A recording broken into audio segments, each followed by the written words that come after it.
પરીક્ષાર્થીઓના શુભેચ્છાર્થે શ્રીરંગ રાજેશ આયરે અને જય Sainath education and charitable ટ્રસ્ટના માધ્યમથી સંગીતમય સુંદરકાંડ પાઠનું આયોજન પરમ પૂજ્ય ગુરુજી અશ્વિનકુમાર પાઠકજીના સ્વકંઠે કરવામાં આવ્યું હતું, જેનો લાભ મોટી સંખ્યામાં પરીક્ષાર્થીઓએ લીધો હતો.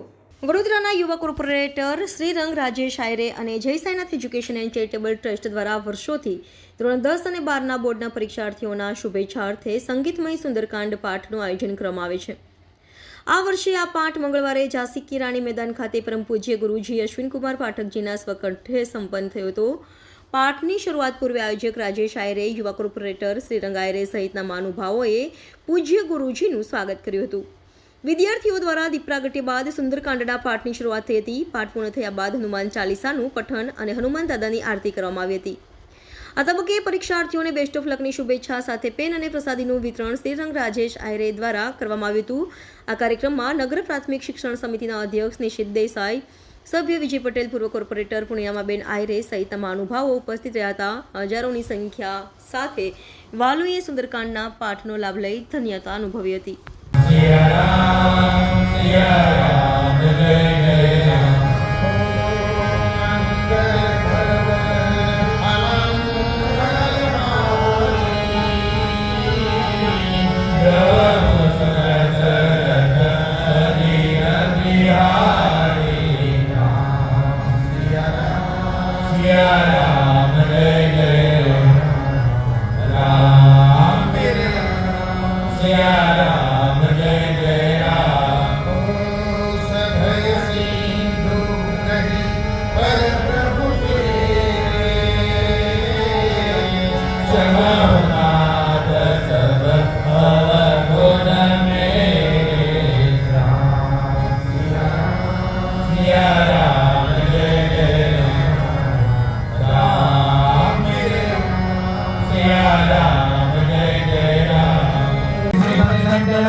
અમે એવી આશા રાખીએ છીએ કે અત્યારે જે અમારી બોર્ડની એક્ઝામ છે એમાં અમે જે સુંદરકાંડ કર્યું છે તો એમાં અમે મનથી કર્યું છે, તો અમે એવું અમારું પરિણામ પણ એવું જ મળે કે જે અમે મનથી આશાથી કર્યું છે એવી રીતે પરિણામ બી અમારું સારું મળે એવી અમને શ્રદ્ધા છે. કેવી મહેનત કરી છે અને કેવું મહેનત તો પૂરેપૂરી કરી છે.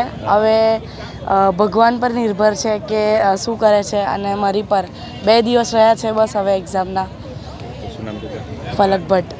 સાઈનાથ ચેરિટેબલ એજ્યુકેશન ટ્રસ્ટ તરફથી દર વર્ષે તમે જુઓ કે ધોરણ 10 અને 12ની એક્ઝામ હોય, કારણ કે ધોરણ 10ની એક્ઝામ એક એવી એક્ઝામ હોય છે કે કોઈપણ જે વિદ્યાર્થીઓ છે, આપણા છોકરાઓ છે, એ 9મા ધોરણ સુધી એ પોતે પોતાની સ્કૂલની અંદર એક્ઝામ આપતા હોય છે.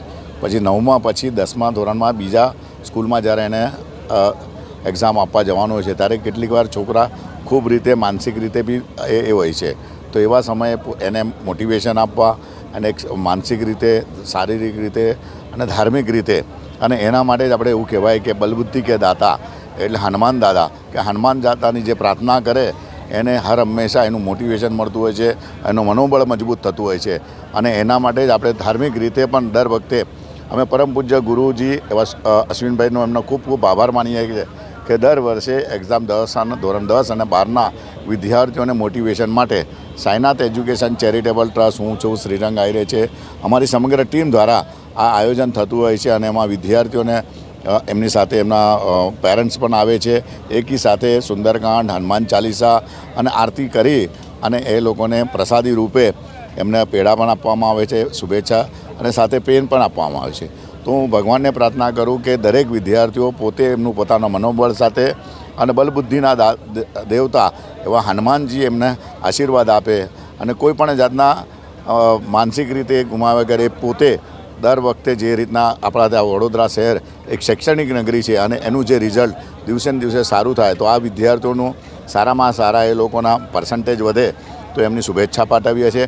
આજે ખૂબ મોટી સંખ્યાની અંદર બધા જ લોકો હતા. વડોદરા શહેર શિક્ષણ સમિતિના ચેરમેન શ્રી નિશિતભાઈ અમારા મિત્ર સાથે મહાનુભાવોના હતા. સૌ લોકોનો સર્વે માતા પિતાઓને પણ વંદન કરું છું અને સમગ્ર વડોદરા શહેરના સંસ્કારી નગરીના શૈક્ષણિક નગરીના તમામ વિદ્યાર્થીઓને હું ખૂબ ખૂબ શુભેચ્છા પાઠવું છું. All the best. જય સાંઈનાથ, જય Siyaram. Sainath education charitable trust અને રાજેશભાઈ આયરે તેમજ શ્રીરંગ આયરે એટલે કે મારા દ્વારા છેલ્લા 15 વર્ષથી વધારે વર્ષોથી સાંઈનાથ એજ્યુકેશનના માધ્યમથી 10મા 12માના વિદ્યાર્થીઓને બલબુદ્ધિના દાતા હનુમાનજી મહારાજના આજના દિવસે સુંદરકાંડ નિમિત્તે અશ્વિન પાઠકજીના કંઠે સુંદરકાંડનું આયોજન કરવામાં આવ્યું હતું.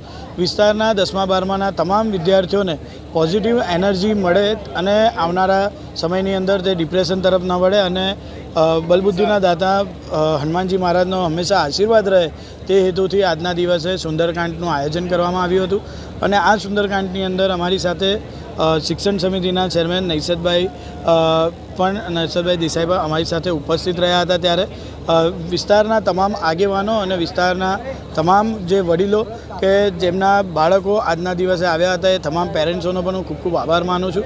અને આજના દિવસે આવેલા એ તમામ વિદ્યાર્થીઓને પણ, કેમ કે આપણે જોતા આવ્યા છે કે ડિમોટિવેટ થતા જાય છે. જ્યારે એક્ઝામ આપીને વિદ્યાર્થીઓ આવતા હોય, કોઈનું પેપર સારું ગયું હોય, કોઈનું ખરાબ ગયું હોય, તો આજના દિવસે હનુમાનજી મહારાજને હું પ્રાર્થના કરીશ કે જે પણ વિદ્યાર્થીઓને મનથી દિલથી જેને પણ અભ્યાસ કર્યો છે એ તમામ બાળકોને આવનારા સમયની અંદર પરીક્ષાની અંદર શક્તિ આપે, બુદ્ધિ આપે, જેથી આવનારા સમયની અંદર તેમની પરીક્ષા સારી થાય અને આ જો પરીક્ષા સારી થાય તો આવનારું ભવિષ્ય તેમનું ઉજ્જવળ બને તેવી જ આજના દિવસે શ્રીરામના ચરણોમાં પ્રાર્થના કરીને કષ્ટભંજન હનુમાનજી મહારાજને પણ હું પ્રાર્થના કરીશ કે આવી રીતે વડોદરા શહેરનું અને ગુજરાતનું નામ રોશન કરે એવા આજના દિવસે તમામ વિદ્યાર્થીઓને ફરીથી એક વખત 10મા 12માની પરીક્ષા નિમિત્તે તેમજ જે સ્કૂલમાં છે અને કોલેજમાં છે તમામ વિદ્યાર્થીઓની પણ પરીક્ષા આવવાની છે. ત્યારે આ તમામ બાળકોને, તમામ વિદ્યાર્થીઓને ખૂબ ખૂબ, ભાઈ બહેનોને ખૂબ ખૂબ શુભેચ્છા પાઠવું છું. જય શ્રી રામ. અહીંયા આજે અશ્વિન પાઠકજીના સુંદરકાંડના પાઠનું આયોજન કરવામાં આવ્યું હતું અને એમાં હું મારી ડોટરની સાથે આવેલી હતી.